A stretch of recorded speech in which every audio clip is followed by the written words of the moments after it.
What's up guys, sebelumnya perkenalkan nama gue Rizky Pangestu. Gue mahasiswa IAIN Palangkaraya, Prodi Ekonomi Syariah, semester 4, Fakultas Ekonomi dan Bisnis Islam.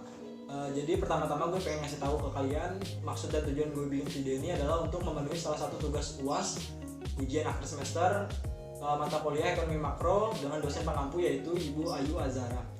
Ya kali ini, tepatnya di video ini gue bakal ngebahas tentang tema outlook perekonomian Indonesia. Jadi semua hal yang berhubungan dengan ekonomi bakal gue bahas di sini. Karena sebelumnya di mata kuliah ini gue pernah membahas tentang materi-materi ekonomi makro. Contohnya seperti pertumbuhan dan pembangunan ekonomi, ada tentang kebijakan fiskal, ada tentang inflasi, ada tentang kebijakan moneter.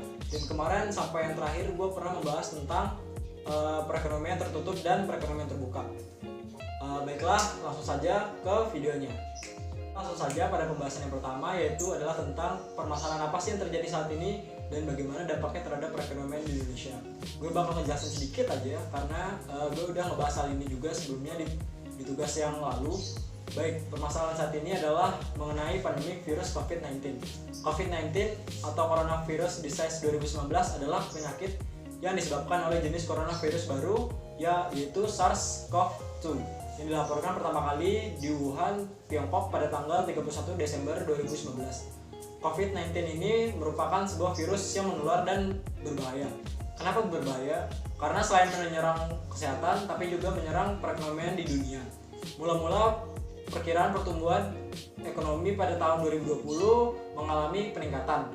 Namun saat COVID-19 ini muncul pada awal tahun, seluruh pertumbuhan di dunia mengalami penurunan yang drastis. Contohnya saja di China, di mana tempat virus ini berasal, mereka mengalami kerugian yang sangat besar. Karena mereka saat ini merupakan negara superpower, hampir seluruh dunia merupakan pasar barang Cina. Lalu dampaknya apa sih bagi Indonesia?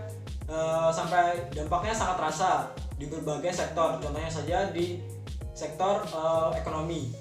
Pada tahun lalu pertumbuhan di Indonesia mencapai 4,97%. Namun pada saat kuartal pertama tahun 2020, di mana awal muncul COVID-19 ini, pertumbuhan Indonesia langsung turun menjadi 2,97%. Bahkan di kuartal 2, pertumbuhan Indonesia malah minus 3,8%. Hal ini lantaran kinerja yang lesu akibat adanya kebijakan kemarin yaitu work from home atau WFH. Lalu ada juga pendapatan pajak yang berkurang disebabkan dengan ekspor impor yang terganggu dan juga sampai sektor pariwisata yang juga ikut terganggu. Lanjut pada pembahasan yang kedua. Di sini gue bakal ngebahas tentang konspirasi yang muncul atau beredar pada saat ini. Ini juga pernah gue bahas di tugas pertemuan sebelumnya. Mungkin di sini gue bakal nyebutin aja apa aja konspirasi yang muncul pada saat ini. Yang pertama, ada yang menyebutkan bahwa COVID-19 itu merupakan senjata biologi dari Cina. Yang kedua, ada yang menyebutkan juga bahwa COVID-19 ini adalah buatan dari Amerika. Yang ketiga yang ramai dibahas oleh netizen adalah virus ini diciptakan oleh Bill Gates dengan tujuan untuk mengontrol dunia. Terus satu lagi yang sedang ramai dibahas yaitu bahwa ini adalah kerjaan dari para elit global. Ya kita nggak tahu sih konspirasi itu benar apa enggak, tapi karena sekali lagi ini hanya konspirasi atau praduga saja. Bukti-buktinya yang mendukung ini benar atau enggaknya juga belum ada. Ya mungkin itu adalah sederet konspirasi yang beredar pada saat ini. Untuk lebih jelasnya silahkan kalian searching sendiri. Pastikan kalian dapatkan informasi itu dari laman atau web-web yang terpercaya atau kredibel. Jangan dari grup WhatsApp keluarga karena itu kebanyakan berita-berita hoax yang tersebar di situ. Oke. Yang ketiga gue bakal ngebahas tentang berbagai kebijakan dan permasalahan yang ada. Gue pribadi merasa bahwa setiap kebijakan yang dilakukan oleh pemerintah kita itu menimbulkan permasalahan baru. Contohnya saja seperti kebijakan mengenai COVID-19 kemarin. Pemerintah kita memberikan atau menerapkan bahwa masyarakat dilarang untuk mudik. Namun stasiun bahkan bandara saja masih tetap dibuka sehingga banyak orang yang memaksakan untuk mudik. Lalu kebijakan pemerintah yang lainnya adalah menyarankan masyarakat untuk tetap stay at home. Tapi nyatanya mall atau pusat perbelanjaan saja waktu itu dibuka kembali gitu. Kemudian kebijakan pemerintah yang kita rasakan kemarin salah satunya mengenai PSBB itu juga menimbulkan permasalahan baru. Permasalahannya adalah masyarakat atau rakyat kecil diharuskan agar tetap di rumah saja dan tidak keluar rumah. Sementara bantuan dari pemerintah tidak ada, atau bantuannya ada namun tidak sampai ke masyarakat. Ya mungkin saja, kita nggak tahu. Bagi mereka yang bekerja kantoran atau pegawai, mungkin mereka tidak terlalu merasakan impact atau efek dari kebijakan tersebut karena penghasilan mereka masih tetap berjalan dan mereka masih bisa tetap bekerja work from home. Namun bagi masyarakat, penghasilan atau pendapatannya harian itu sangat terasa sekali. Mungkin saja mereka tidak meninggal karena COVID-19, tapi mereka bisa meninggal karena kelaparan. Lalu harapan gue ya semoga aja semoga aja pemerintah bisa lebih lagi lah bekerja untuk masyarakat yang berada di golongan bawah atau berada di bawah garis kemiskinan, agar semua orang dapat merasakan yang namanya kesejahteraan. Dan besar harapan gue kepada pemerintah agar bisa membuat kebijakan yang tidak kontradiktif seperti yang lalu sudah terjadi lah, antara satu dan yang lainnya itu bertentangan gitu loh. Ya harapan gue sih semoga pemerintah tidak membingungkan masyarakat aja. Oke guys, lanjut ke pembahasan yang keempat. Gue bakal ngebahas tentang kenapa sih setiap kebijakan itu ada sisi positif dan sisi negatif. Nah, seperti yang kita tahu bahwa kita hidup itu memiliki pilihan, di mana setiap pilihan yang kita pilih itu memiliki konsekuensi yang harus kita jalani karena kita sudah memilih itu di awal tadi. Terus juga sama halnya seperti kasus atau permasalahan yang sering terjadi di masyarakat, pasti ada kubu yang pro dan kubu yang kontra. Nah, di kebijakan ini juga pasti ada, di mana ada sisi positif dan sisi negatifnya. Karena itu semua sudah melekat dan tidak bisa dipisahkan, atau bisa disebut alamiahnya memang seperti itu. Jadi bisa kita simpulkan bahwa hal ini adalah hal yang lumrah. Kita tidak bisa mengelak dari hal negatif yang akan terjadi. Kita juga tidak bisa berharap hal dari kebijakan itu menghasilkan positif terus. Lalu tanpa hal negatif kita tidak bisa membandingkan kebijakan itu apakah memang benar-benar positif atau tidak. Ya agar kita tahu kebijakan itu positif, balik lagi kita pasti harus membandingkannya dengan sisi yang negatif tadi. Jadi dengan begitu kita bisa selalu introspeksi diri setiap saat sebagai bahan acuan agar kebijakan yang diambil benar-benar kebijakan yang bermanfaat untuk orang banyak dan dapat dirasakan oleh semua orang, bukan kebijakan yang hanya diperuntukkan untuk kepentingan pribadi atau segelintir orang tertentu.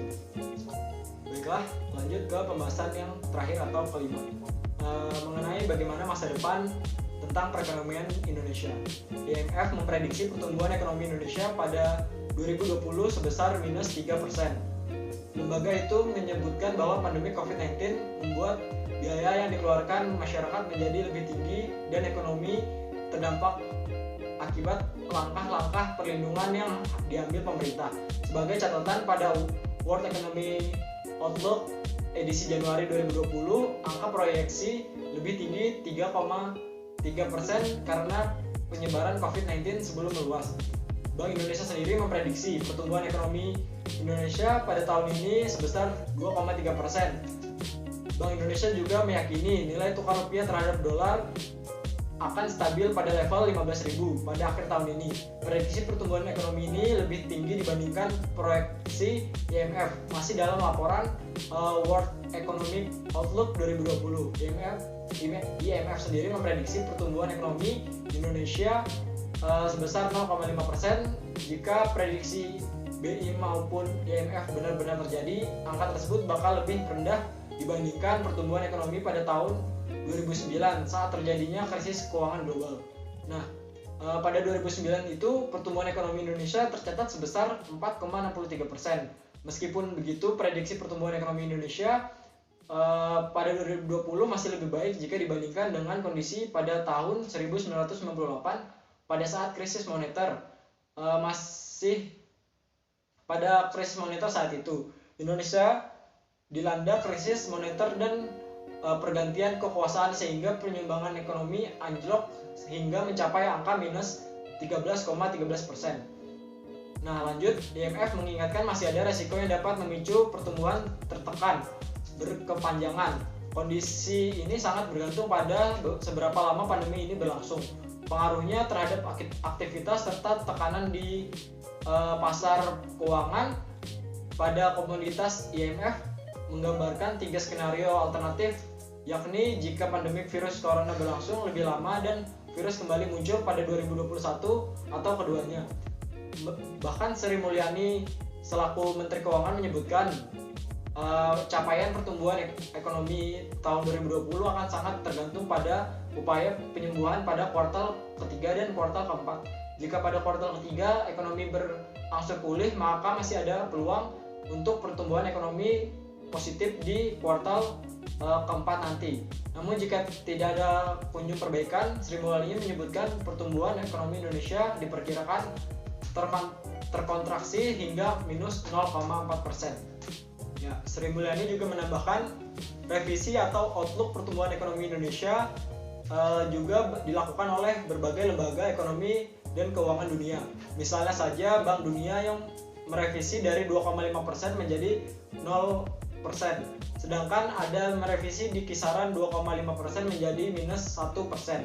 Meski demikian, Sri Mulyani memiliki optimisme bahwa ekonomi akan kembali pulih pada 2021. Ia mengatakan bahwa tahun 2021 kita masih bisa berkisar antara 4,5% hingga 5% sesuai dengan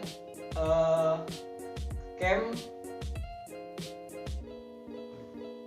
Meski demikian, Sri Mulyani memiliki optimisme bahwa ekonomi akan kembali pulih pada tahun 2021. Dia mengatakan bahwa tahun 2021 kita masih kisaran antara 4,5% hingga 5,5% sesuai dengan KMF PPKF yang disampaikan kepada DPR.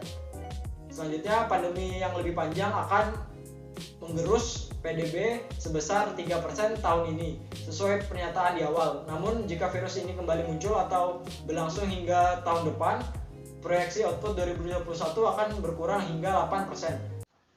Oke, baiklah, mungkin itu saja sedikit pembahasan kita dari awal sampai akhir tadi mengenai tema yaitu outlook perekonomian Indonesia.